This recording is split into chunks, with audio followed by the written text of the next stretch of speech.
Techniques for novices. Why you should generally move beyond those things very, very quickly. In the wake of my video about target focus shooting with iron sights, I got this question.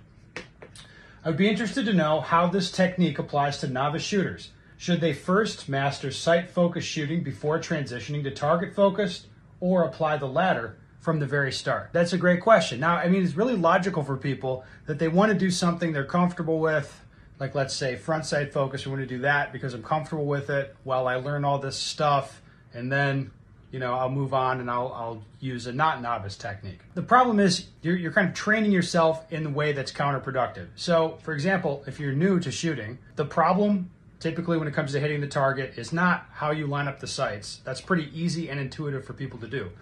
The hard part is pulling the trigger straight without diving the gun, without pushing the gun, especially when you're doing rapid fire, shooting under a lot of recoil. So it's got nothing to do with where you put your eyes. So while I'm figuring out and sorting through trigger control, why do I want to train myself to stare at the front sight when I'm going to abandon that technique anyway? I don't like the idea of building an unproductive habit right from the beginning if we can avoid it. Those novice techniques or new shooter-friendly techniques, they exist for you to move beyond them very, very quickly.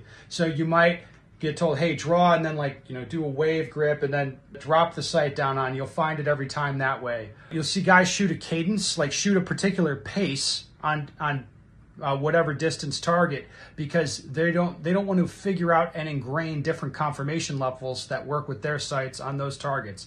They're just going to peg the pace to something that they think is going to work. Maybe it works out, maybe it doesn't. I even see guys do recoil control drills, when they want to start. So the idea is to draw the gun, grip it quickly, get on target, start shooting, and they want to start the drill from low ready with the gun gripped already.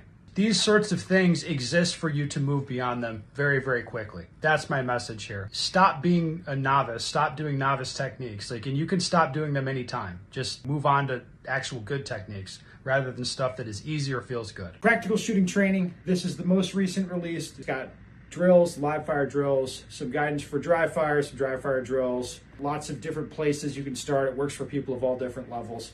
If you want to train seriously with a handgun, especially for competition, this is the one to get.